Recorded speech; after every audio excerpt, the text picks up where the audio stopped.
담장 너머로 뻗은 나무 가지에 푸른 열매처럼 하나님의 귀한 축복이 삶에 가득히 넘쳐날 거야. 너는 어떤 시련이 와도 능히 이겨낼 만한 팔이 있어. 전능하신 하나님께서 너와 언제나 함께 하시니. 너는 하나님의 사랑, 아름다운 하나님의 사랑. 나는 널 위해 기도하며 내 길을 축복할 거야. 너는 하나님의 선물, 사랑스러운 하나님의 열매, 주의 품에 꽃 피운 나무가 되어줘. 너는 담장 너머로 뻗은 나무 가지에 푸른 열매처럼 하나님의 귀한 축복이 삶에 가득히 넘쳐날 거야. 너는 어떤 시련이 와도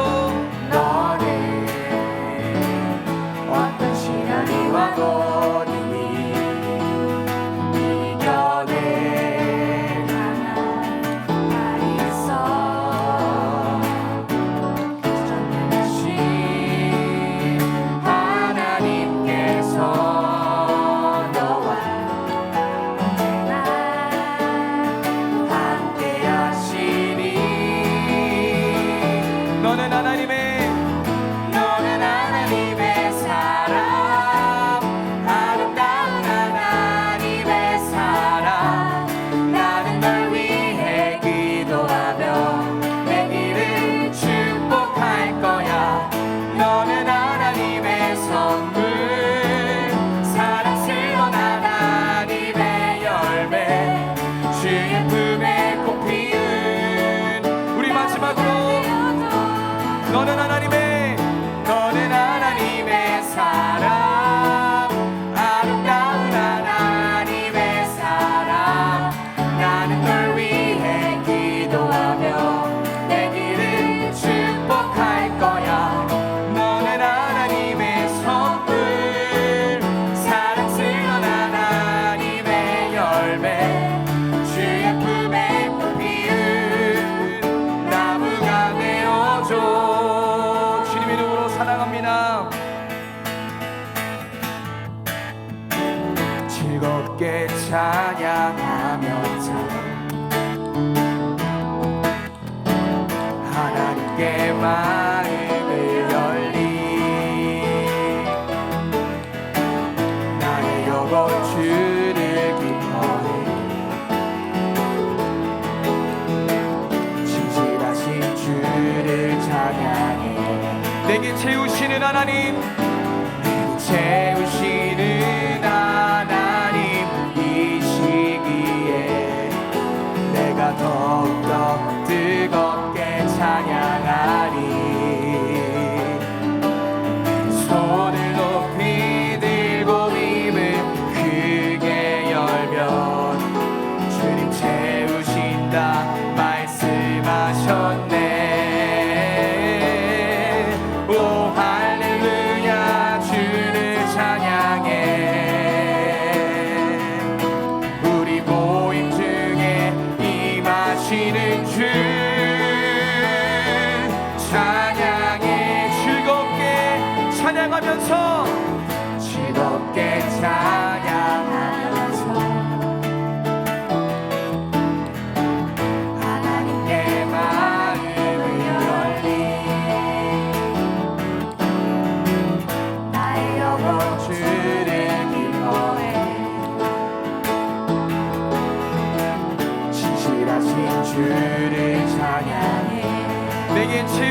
하나님, 내게 채우시는 하나님이시기에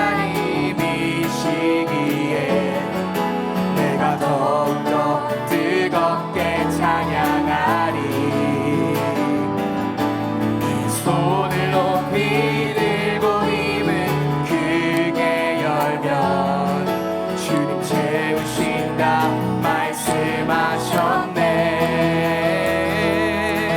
오 할렐루야 주를 찬양해. 우리 모임 중에 임하시는 주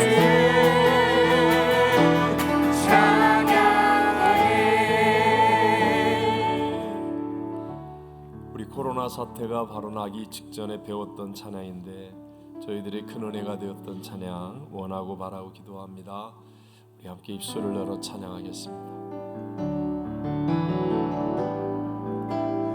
이 세상을 살아가는 동안에 나의 힘을 의지할 수 없으니 기도하고 낙심하지 말 것은 주께서 참 소망이 되심이라. 주의 길을 걸어가는 동안에 세상의 것 의지할 수 없으니 감사하고 낙심하지 말 것은 주께서 참 소금이 되심이라. 하나님의 꿈이 나의 비전이 되고 예수님의 성품이 나의 인격이 되고 성령님의 권능이 나의 능력이 되니 원하고 바라고 기도합니다. 우리 한번 자리에서 일어나서 이 세상을 살아가는 동안에 나의 힘을 의지할 수 없으니 기도하고 낙심하지 말 것은 주께서 참 소망이 되심이라. 주의 길을 걸어가는 동안에 세상의 것 의지할 수 없으니 감사하고 낙심하지 말 것은 주께서 참 기쁨이 되심이라. 하나님의 꿈이 나의 비전이 되고 예수님의 성품이 나의 인격이 되고 성령님의 권능이 나의 능력이 되길 원하고 바라고 기도합니다. 하나님의 꿈이 나의 비전이 되고 예수님의 성품이 나의 인격이 되고 성령님의 권능이 나의 능력이 되길 원하고 바라고 기도. 하나님의 꿈이 나의 비전이 되고 예수님의 성품이 나의 인격이 되고 성령님의 권능이 나의 능력이 되고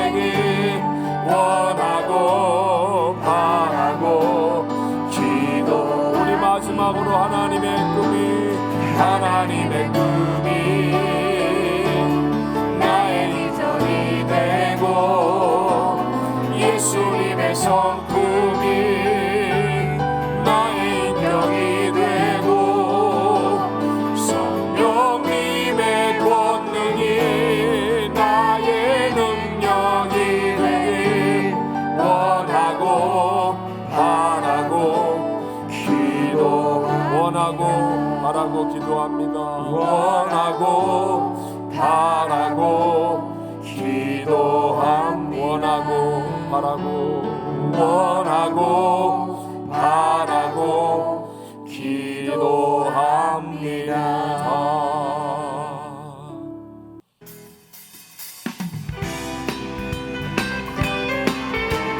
지금 이 시간 새로운 율동을 배우면서 함께 찬양하며 나아갑니다. 주의 말씀은 내 인생의 빛이요 내 삶을 변화시키네.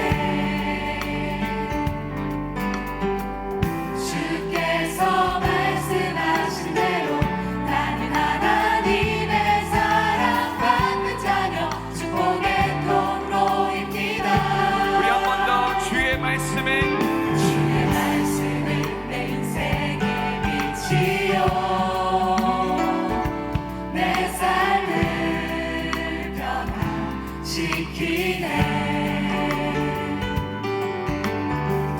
주께서 말씀하신 대로 나는 하나님의 사랑받는 자녀 축복의 통로입니다.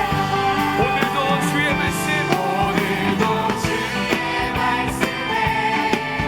마음의 문을 엽니다. 성령님 말씀하여 주옵소서. 듣고 깨닫고 말씀대로 살겠습니다. 성령님 말씀하여 주소서. 주의 말씀은 내 인생의 빛이요 내 삶을 변화시키네. 주께서 말씀하신 대로 나는 하나님의 사랑받는 자녀 축복의 통로입니다. 고백할까요? 오늘도 주의 말씀에 마음의 문을 엽니다. 성령님 말씀하여 주옵소서. 듣고 깨닫고 말씀대로 살겠습니다. 성령님 말씀하여 주소서. 오늘도 주의 말씀에 마음의 문을 엽니다.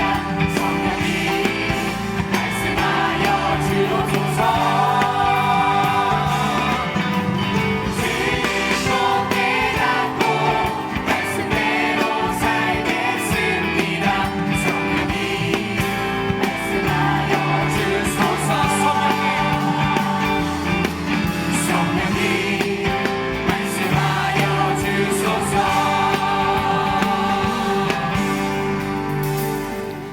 자, 오늘 우리에게 주신 하나님의 말씀을 함께 보겠습니다. 출애굽기 2장입니다.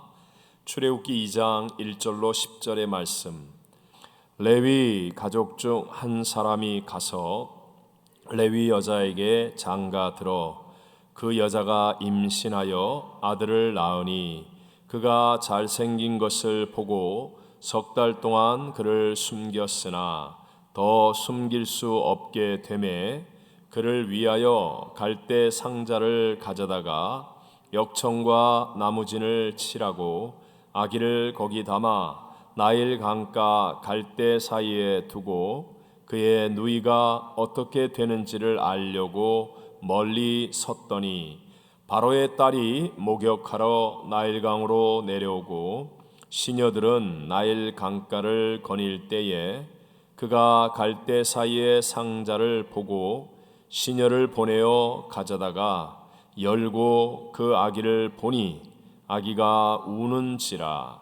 그가 그를 불쌍히 여겨 이르되 이는 히브리 사람의 아기로다. 그의 누이가 바로의 딸에게 이르되 내가 가서 당신을 위하여 히브리 여인 중에서 유모를 불러다가 이 아기에게 젖을 먹이게 하리이까. 바로의 딸이 그에게 이르되 가라 하매 그 소녀가 가서 그 아기의 어머니를 불러오니 바로의 딸이 그에게 이르되 이 아기를 데려다가 나를 위하여 젖을 먹이라. 내가 그 삭슬 주리라. 여인이 아기를 데려다가 젖을 먹이더니 그 아기가 자라매 바로의 딸에게로 데려가니 그가 그의 아들이 되니라. 그가 그의 이름을 모세라 하여 이르되 이는 내가 그를 물에서 건져내었음이라 하였더라. 아멘. 한번 다 같이 한번 해봅시다. 최악의 상황이라도 믿음은 인물을 만든다. 5월 가정의 달의 첫 번째 주일은 어린이 주일로 지킵니다. 올해 가정의 달은 코로나19로 인해서 특별하게 맞이하는 것 같습니다. 우리의 자녀들이 영상으로 가정에서 예배를 드리며 또 각 기관에서 보낸 선물도 집으로 배송한 것을 받게 되었습니다. 그래도 우리 어린이들을 창조하시고 사랑하신 하나님의 은혜는 동일하게 임하게 될 줄로 믿습니다. 오늘 성경에는 특별한 상황에서 어린 시절을 보냈지만 위대한 하나님의 사람이 된 모세의 이야기가 나옵니다. 모세의 이 특별한 상황을 이해하려면 먼저 애굽으로 처음 이민 왔던 모세의 조상 요셉의 이야기로부터 시작해야 합니다. 믿음의 조상 야곱의 아들이었던 요셉은요, 형제들에게 인신매매를 당하여서 애굽에 강제로 노예로 팔려왔습니다. 그러나 요셉은 하나님과 동행함으로 형통한 자가 되었고요, 애굽의 국무총리까지 되지요. 그냥 총리가 아니라 국가의 운명이 달린 문제들을 잘 해결하고 국가를 부강하게 하였기에 총애를 받는 실세 총리였습니다. 그때 요셉의 아버지 야곱과 그의 모든 가족들 70여 명이 애굽으로 이민을 오게 됩니다. 처음 이민의 정착은 실세 총리인 요셉의 가정으로 왔기 때문에 특급 비자로 들어왔고 애굽의 왕이 직접 마중을 나오며 그리고 터전을 직접 마련했기 때문에 아주 순조롭게 시작했습니다. 모든 애굽의 명문가들이 그들과 연결하려고 줄을 댈 정도였으니까요. 그야말로 금수저 집안이 된 것입니다. 하나님이 축복하시니까 애굽에서 생육하고 불어나 번성하여 70여 명으로 온 이민을 왔는데 400여 년 만에 200만 명이 넘어서게 되었습니다. 출애굽기 1장 7절을 함께 읽어봅니다. 이스라엘 자손은 생육하고 불어나 번성하고 매우 강하여 온 땅에 가득하게 되었더라. 그런데 외부 상황에 큰 변화가 일어나게 됩니다. 그들의 든든한 뒷배가 되어 주었던 요셉이 죽었고요. 이제는 요셉을 알지 못하는 새 왕이 일어났는데 그냥 왕이 아니라 아예 왕조가 새롭게 바뀌어진 새 왕이었습니다. 요셉의 때에는요, 힉소스 왕조였습니다. 이 힉소스 왕조는 토종 애굽 민족이 아니고 동방에서 온 셈족 계열의 유목 민족인데 워낙 말과 철제 무기를 잘 다루어서 애굽을 순식간에 점령하여서 약 150년 정도 애굽을 다스렸습니다. 이 힉소스 왕조의 특징은요, 자기들도 이방 민족 출신이기에 순수 애굽 민족이 아니더라도 능력 위주로 인재를 발탁해서 나라를 업그레이드 시켰습니다. 그래서 요셉이 히브리 노예이면서도 아무 어려움 없이 총리 대신으로 올라갈 수 있었던 것도 그런 배경이 있었기 때문입니다. 그런데 이제 요셉은 죽었고요. 그 다음에 힉소스 왕조가 망합니다. 그리고 애굽의 18번째 왕조인 토종 애굽 민족의 새 왕조가 들어섭니다. 그러니까 이제 완전히 왕조가 바뀐 새 왕은 그동안 힉소스 민족에게 쌓인 원한만큼이나 그 흔적을 지우고자 했는데 그 중에 하나가 바로 힉소스 왕조의 영웅이었던 요셉에 관한 것이었습니다. 그러면서 요셉의 시대 때 정말 애국 곳곳에 전문 인력으로 요직으로 올라간 많은 이스라엘 사람들이 이제는 바로 왕과 지도자들에게 눈의 가시처럼 되어 버린 것입니다. 만약에 이 히브리 민족이 반란이라도 일으키면 어떻게 할까 의심하고 두려워하게 되었습니다. 그러니까 이스라엘 운명이 금수저에서 한순간에 흙수저로 바뀌어져 버리고 말았다는 것입니다. 바로 이러한 배경 속에서 태어난 사람이 모세였습니다. 그러니까 모세의 어린 시절은 지금 코로나 사태를 겪고 있는 우리들과 비교가 안 될 정도로 절망적인 상황이었다는 것이죠. 저는 오늘 최악의 상황이라도 믿음은 인물을 만든다라는 제목으로 코로나 사태와 같은 어려움을 겪으면서 이 시대를 사는 우리들에게 주시는 하나님의 세 가지 은혜를 함께 나누고자 합니다. 첫 번째, 모세는 최악의 절망적 상황에서 태어났다는 것을 다시 한번 우리가 제대로 알아야 됩니다. 최악의 절망적 상황. 자, 이스라엘 사람들을 의심하고 두려워했던 애굽의 바로왕은요, 먼저 그들을 노예로 만들어서 힘든 일만 하도록 했습니다. 큰 대규모의 공사에 동원하는 거죠. 그러면 힘이 들어서 세가 꺾이고 인구가 줄어들 것이라고 생각했지만, 그러나 인간적인 생각이었을 뿐 실제로는 그렇게 되지 않았습니다.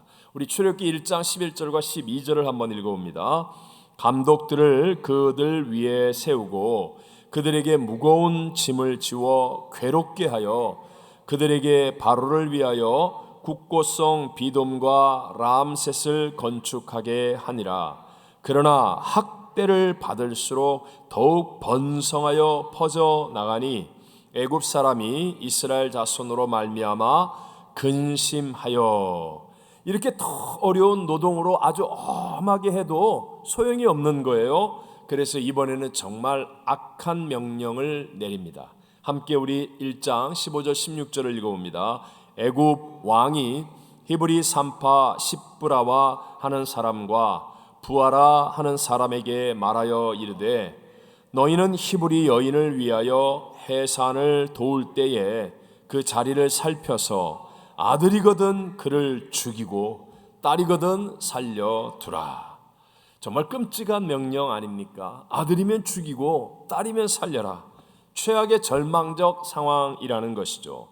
모세가 태어나던 시절에 애굽은 화려했지만 그 화려했던 애굽 안에서 히브리 사람으로 태어난다는 것은 너무나 절망적인 상황이었습니다. 그는 모세는 바로 죽음의 환경에서 태어난 사람과 같았습니다. 많은 사람들이 이런 말이나 생각을 하지요. 내가 좀 더 좋은 환경에서 태어났더라면 내가 좀 더 잘 되었을 텐데, 그러면서요 자기의 태어난 환경 또는 부모 탓, 남의 탓, 세상 탓을 많이 하는데, 그런데 한 번만 생각해 보세요. 모세처럼 나쁜 상황, 나쁜 타이밍에 태어난 사람이 어디 있습니까?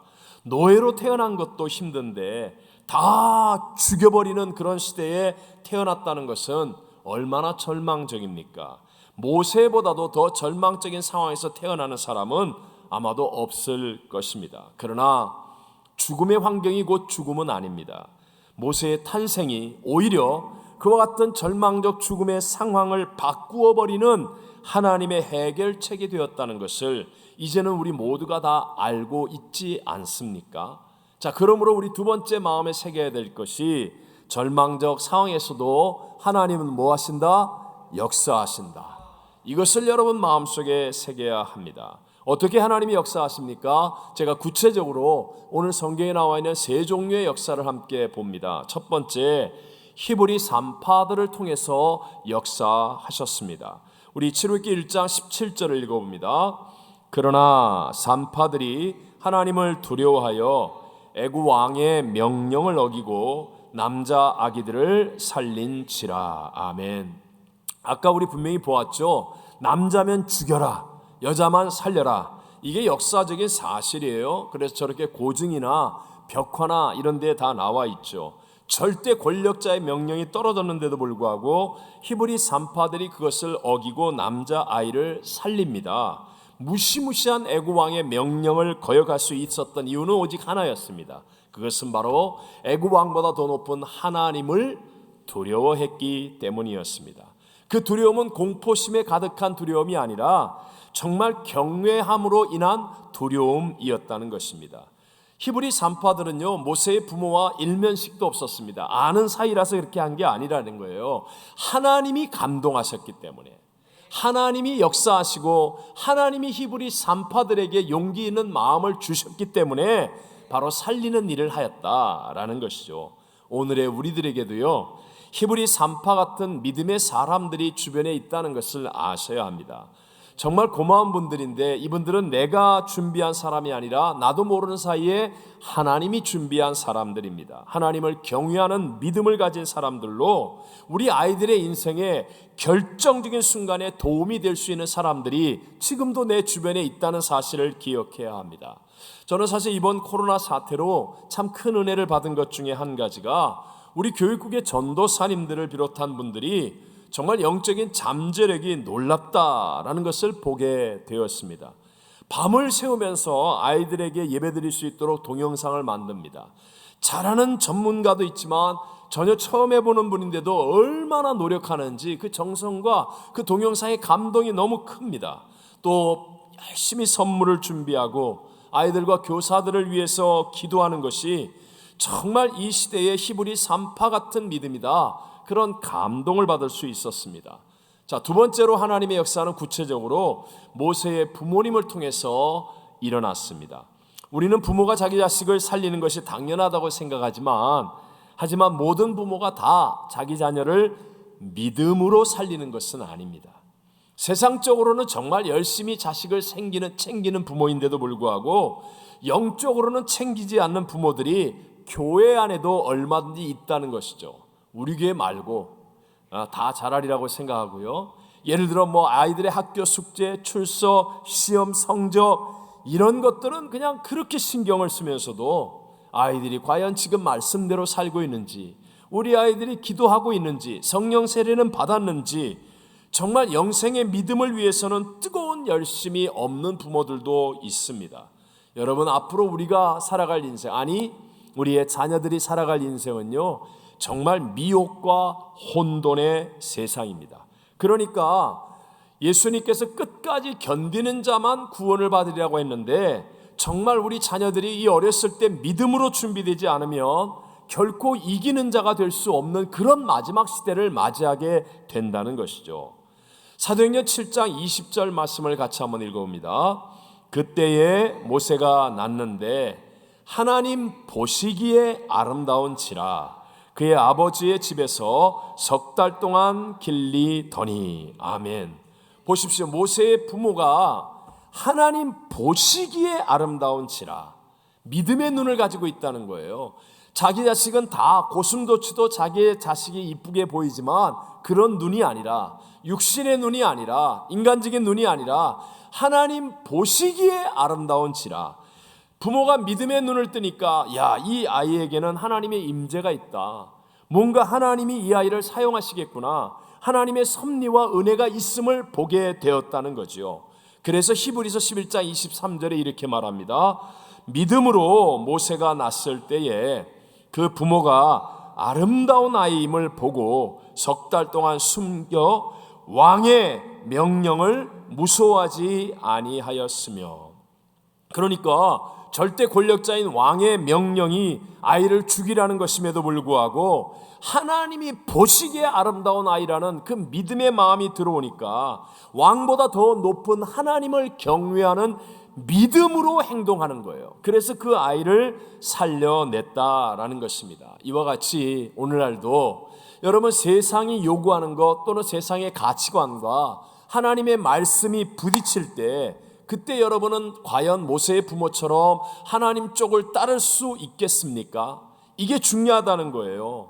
자, 한번 생각해 보세요. 요즘 세상은 온통 진화론을 가르치고 있지요. 동성애를 옳은 것처럼 말하고 있습니다. 그럴 때 우리 믿음의 부모들은 정말 우리의 자녀에게 분명히 성경, 하나님의 진리의 말씀을 가르칠 수 있느냐는 거예요. 하나님이 모든 만물을 각기 종류대로 창조하셨다. 그래서 그 종류 안에서는 조금 더 변화되고 진화가 있죠. 개가 크고 작을 수도 있고 좀 더 똑똑하고 덜 똑똑할 수 있지만, 개가 개구리가 된다든가 개가 물고기가 된다든가 이런 종류를 벗어나는 진화는 있을 수 없다라고 분명하게 말할 수 있어야 된다는 거예요. 또 하나님이 남자와 여자를 창조하시고 둘이 합하여 한 몸을 이루어 가정을 이루므로 생육하고 번성하고 충만하라고 하셨다라고 당당하게 가르치며, 남자가 남자를 향하여 여자가 여자를 향하여 음욕을 품는 것은 하나님 앞에 범죄다, 이것은 하나님의 심판을 가져오는 일이다 라고 말씀할 수 있는 가정이 되어져야 한다는 것입니다. 시대가 아무리 타락하여 각기 이기주의가 팽배해진다 할지라도 우리 믿음의 부모님들은 진리의 파수꾼이 되어서 우리의 자녀들을 교회라고 하는 공동체를 통해서 믿음을 지킬 수 있도록, 믿음의 삶을 살아갈 수 있도록 인도하는 모세의 부모 같은 사람이 되시기를 바랍니다. 오늘 3절과 4절 말씀 본문의 4절 읽어옵니다.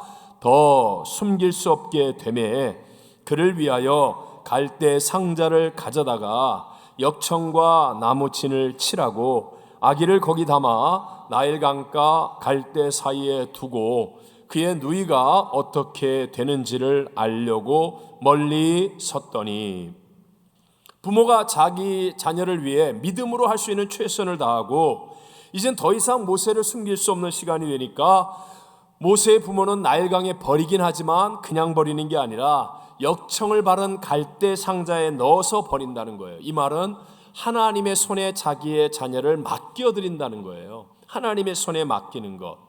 여러분, 인터넷으로 함께 우리 실시간 온라인 예배 드리는 우리 부모님들, 여러분의 자녀를 하나님의 손에 맡겨드릴 수 있습니까? 많은 부모님들이요, 자녀를 내 품에 안고 내 뜻대로 하려고 그래요. 이제 이 자녀가 컸어요. 학교도 다니고 선악도 분별하고 자기의 친구도 생기고, 그러면 하나님께 맡겨드려야 되는데 맡겨드리지 못하는 부모님들이 너무 많다는 겁니다. 결국 우리의 자녀를 죽이고 살리고 흥하게 하고 망하게 하는 것은 부모 손에 있지 않고 하나님의 손에 있다는 것을 믿으시기 바랍니다. 저는 목회를 하면서 정말 많이 경험하고 깊이 경험한 것이, 어렸을 때 부모가 붙들고 있을 때는요 정말 괜찮은 아이 같았는데 나중에 보면 아무것도 아닌 아이로 자라는 것을 보았고, 반대로 별 볼 일 없어 보였던 것 같은 아이였는데 나중에 보면 정말 부모에게 효도하고 교회와 세상에서 뛰어나게 사는 그런 훌륭한 자녀들을 많이 보았습니다. 무슨 얘기입니까? 사람의 보는 눈은 정확하지 않다는 거예요. 이 자식은 훌륭한 자식 될 거라고 했던 자식이 나중에 속속이고요, 이게 뭐 할 수 있어 했던 자녀가 보면 나중에는 인물이 되어서 나타나 부모를 기쁘게 하는 자녀가 많다는 겁니다. 그럼 확실한 게 뭡니까? 확실한 것은요, 믿음으로 하나님께 맡기면, 믿음으로 나의 자녀를 하나님께 맡겨드리면 그러면 하나님이 책임져 주시는 것만은 확실합니다. 자, 오늘 하나님의 책임져 주심의 역사를 이제 바로의 공주를 통해서 보는데, 하나님이 바로의 공주를 통해서도 역사하셨다라는 거죠. 우리 5절 말씀을 함께 보겠습니다. 바로의 딸이 목욕하러 나일강으로 내려오고 시녀들은 나일 강가를 거닐 때에 그가 갈대 사이의 상자를 보고 시녀를 보내어 가져다가. 아멘. 여러분, 인류의 6대 문명의 젖줄이 되는 그 거대한 나일강입니다. 이제 저 보십시오. 저 강이 적도 부근에서 바로나에서 현재에만 11개의 나라를 거쳐서 지중해로 흐르는 강인데요, 총 길이가 4,100마일입니다. 우리 미국의 이 넓은 나라 동서가 2,680마일인데 저 강은 4,100마일이에요.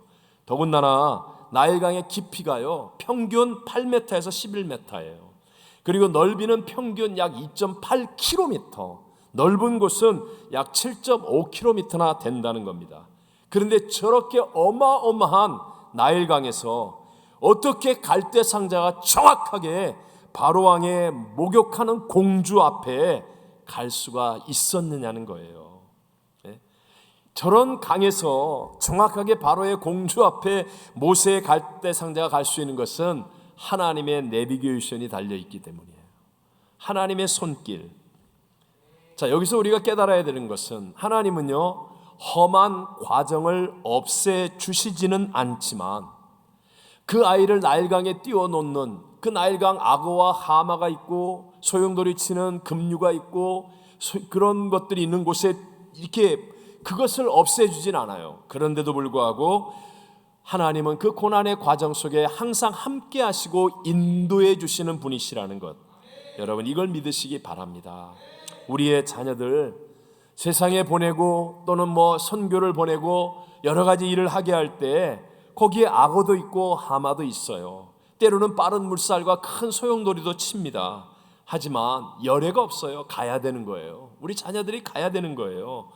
그러나 우리가 하나님의 손에 맡겨드리면, 부모가 하나님의 손에 맡겨드리면, 그러면 꼭 필요할 때 정확한 실수가 없인 하나님의 역사가 일어나게 되는 줄로 믿습니다. 우리 선포합시다. 하나님은 문제보다, 하나님은 대적보다, 하나님은 질병보다, 하나님은 사망보다, 하나님은 하실 수, 그렇습니다. 그 하나님을 믿고 맡겨드리는 거예요. 자, 오늘 본문 6절로 9절 말씀을 함께 봅니다. 열고 그 아기를 보니 아기가 우는지라. 그가 그를 불쌍히 여겨 이르되 이는 히브리 사람의 아기로다. 그의 누이가 바로의 딸에게 이르되 내가 가서 당신을 위하여 히브리 여인 중에서 유모를 불러다가 이 아기에게 젖을 먹이게 하리이까. 바로의 딸이 그에게 이르되 가라 하매 그 소녀가 가서 그 아기의 어머니를 불러오니 바로의 딸이 그에게 이르되 이 아기를 데려다가 나를 위하여 젖을 먹이라. 내가 그 삭슬 주리라. 여인이 아기를 데려다가 젖을 먹이더니. 아멘. 보세요. 하나님의 내비게이션을 따라간 이 갈대 상자가 바로의 공주 앞으로 갔지 않습니까? 근데 바로의 공주가 딱 그 상자를 열어보니까 아기가 있는데 한눈에 히브리인 아기라는 것을 알아보았습니다. 왜냐하면 그때 당시에 최대 빅뉴스가 히브리아의 남자는 다 죽이는 거였거든요. 그것을 왕의 절대 명령으로 공주가 옆에서 누구보다 잘 알고 있었다는 거예요. 그런데 이 공주가요, 자기도 포기하고 싶은데 딱 열어보는 순간에 아기가 울기 시작합니다. 그러니까 이 공주의 마음에 뜨거운 모성애가 일어나는 겁니다. 왜냐하면 이 공주가 바로 절대 권력자 애굽의 바로 왕의 무남 동료 하트셉슈트 공주였어요. 실제로 그 공주입니다. 하트셉슈트. 근데 이 공주는 일찍 결혼했는데 딸을 하나 낳았거든요. 근데 최근에 남편도 죽고 딸도 죽었습니다. 그래서 완전히 정신적으로 마음적으로 공허해서 이제 애굽에서 나일강에서 목욕하려고 하는데, 그런데 갈대 상자 안에 이 예쁜 아기가 있으니 여러분 이 여인의 마음이 어떻게 가만히 있겠어요? 이게 하나님의 손길이에요. 완전한 섭리. 모성애가 끓어오르니까 무엇도 막을 수가 없습니다. 태풍에 눈이 오히려 안전하듯이 히브리의 남자아이 모세가 살기에는 세상에서 가장 안전한 곳이 애굽 바로 왕이 있는 궁전입니다.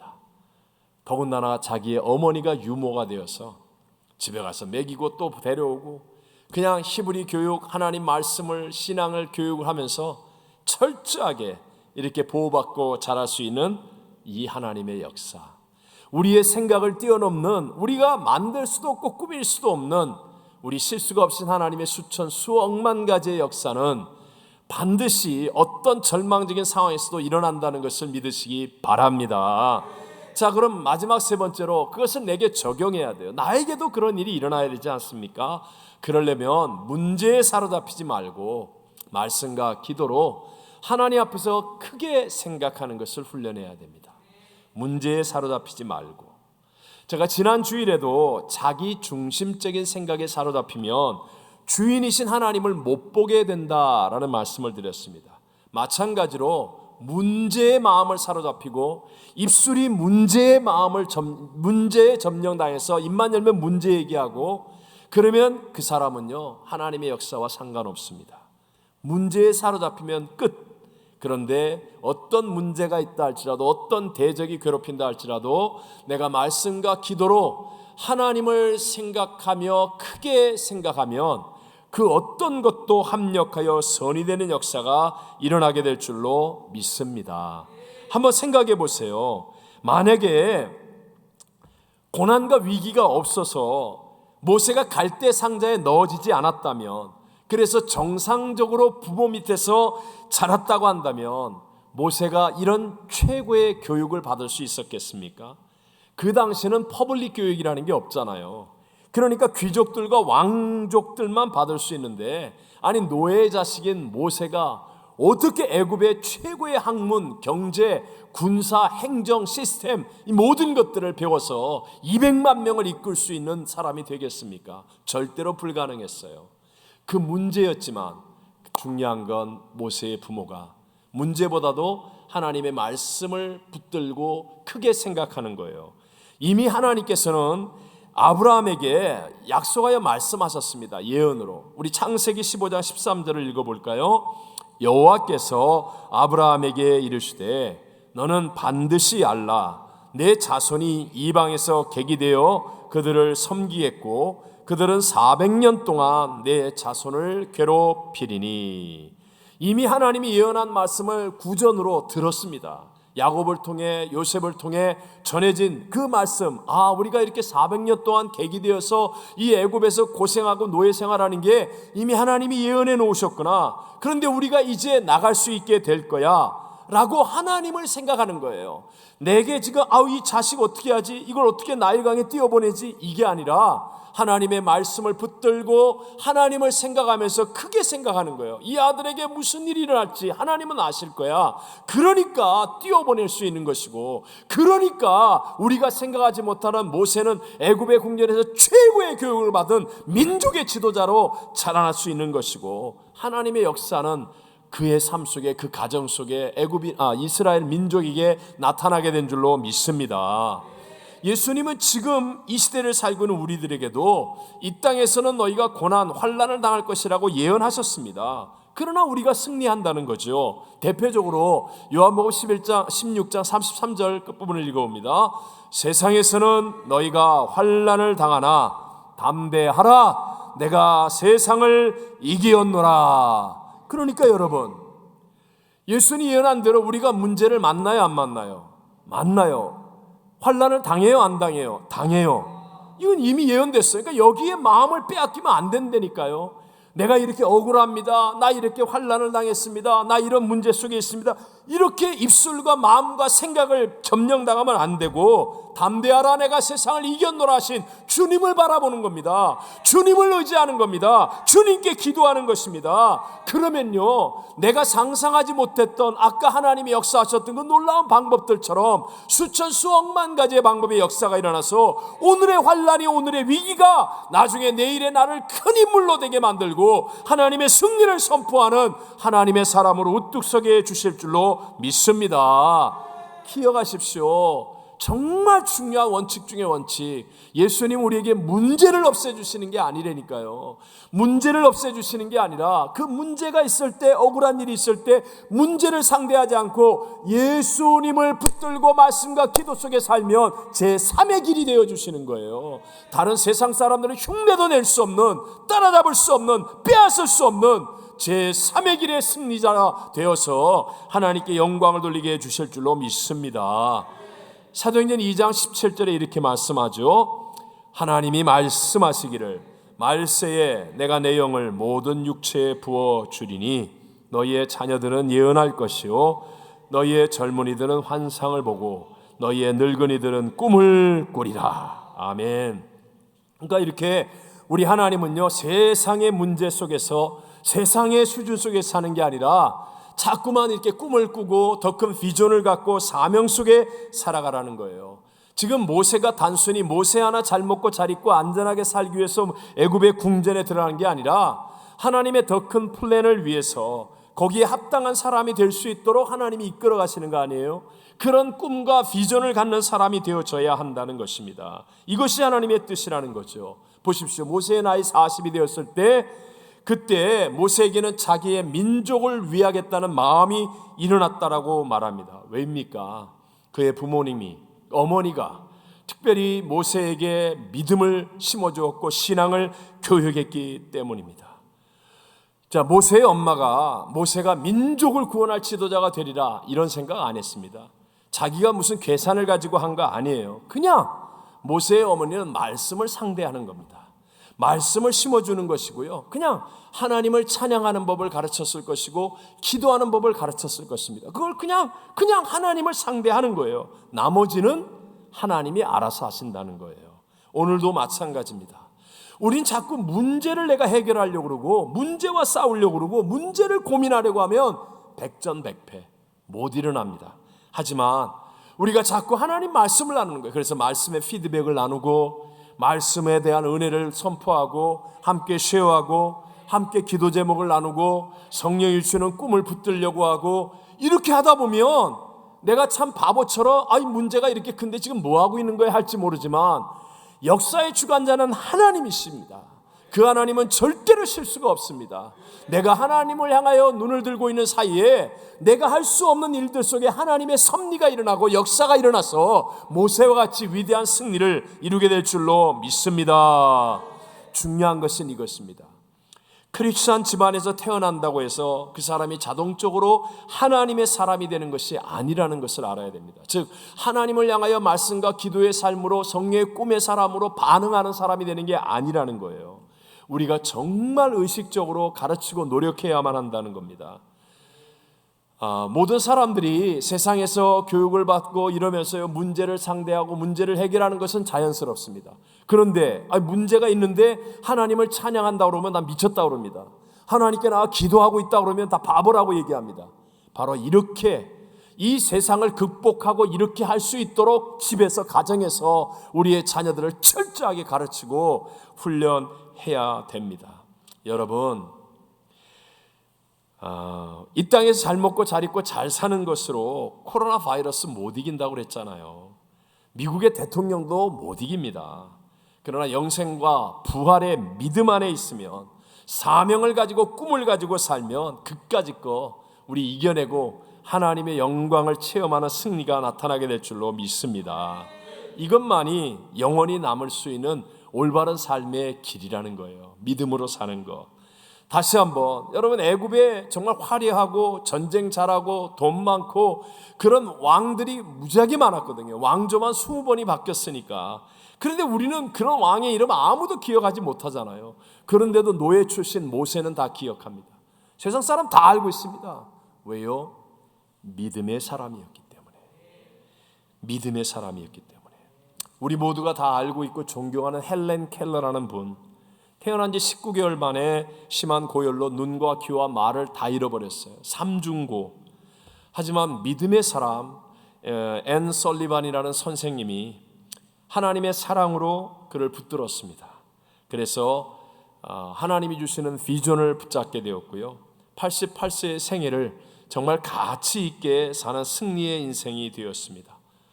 어느 날 그에게 앞을 못 보는 것보다 더 큰 불행이 무엇이냐는 기자의 질문에 이런 유명한 말을 남겼죠. 시력은 이때 비전이 없는 것이다 라고 대답했습니다. 헬렌 켈러의 전기에 나오는 그녀가 했던 말들입니다. 비관론자 치고 별의 비밀을 발견하고 미지의 땅을 항해하고 인간 정신의 새 지평을 연 사람은 없었다. 문제를 상대하며 한숨 쉬는 사람이 이겨내는 사람은 없다는 거예요. 또 태양을 보고 살아라. 너의 그림자를 못 보리라. 행복의 한쪽 문이 닫히면 다른 쪽 문이 열린다. 그러나 흔히 우리는 닫혀진 문을 오랫동안 보기 때문에 우리를 위해 열려있는 문을 보지 못한다. 여러분에게 한번 스스로 질문해 보십시오. 문제없는 사람 없습니다. 아프지 않은 사람 없습니다. 여러분 어려움과 억울함이 없는 사람 없습니다. 지금 나는 절망적인 그 상황을 바라보고 아니면 자녀들의 문제만을 붙들고 고민하고 염려하겠습니까? 아니면 역사하시는 하나님을 바라보고 하나님의 큰 꿈을 가슴에 품겠다고 기도하는 사람이 되겠습니까? 이것이 삶의 결과를 다르게 만들어내는 우리의 선택입니다. 최악의 절망적인 상황이라 할지라도 문제보다 대적보다 크신 하나님을 믿는 믿음, 이 믿음을 붙잡으면 인물은 만들어집니다. 저와 여러분에게 이런 믿음이 있다면 반드시 우리의 자녀들을 하나님의 사람으로 만들고 우리의 삶을 역전승의 삶으로 만들어가게 될 줄로 믿습니다. 함께 우리 찬송가 570장을 한 장 부르고 같이 기도하는 시간을 갖겠습니다. 주는 나를 기르시는 목자 찬양하겠습니다.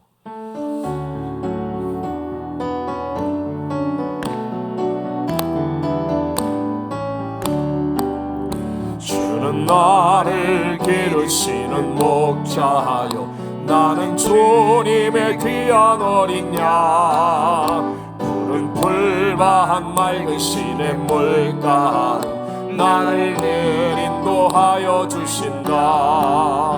주는 나의 좋은 목자 나는 그의 어린 양 저를 따라 꼴을 먹여주시니 내게 부족함 전혀 없어라. 예쁜 새들 노래하는 아침과 널 비키는 고난원에 사랑하는 나의 목자 음성이 나를 언제나 불러주신다. 주는 나의 좋은 목자 나는 그의 어린 양 저를 따라 꼴을 먹여주시니 내게 부족함 전혀 없어라. 못된 짐승 나를 잊지 못하고 거친 비바람 상치 못하리. 나의 주님 강한 손을 펼치사 나를 주야로 지켜주신다. 주는 나의 좋은 목자 나는 그의 어린 양 저를 따라 꼴을 먹여주시니 내게 부족함 전혀 없어라.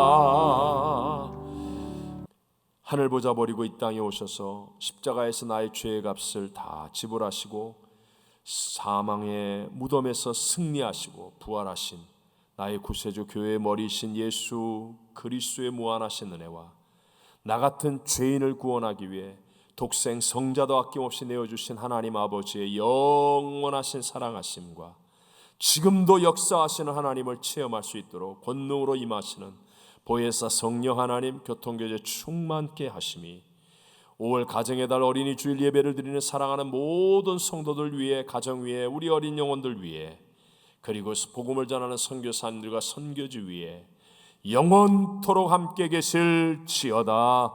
아멘.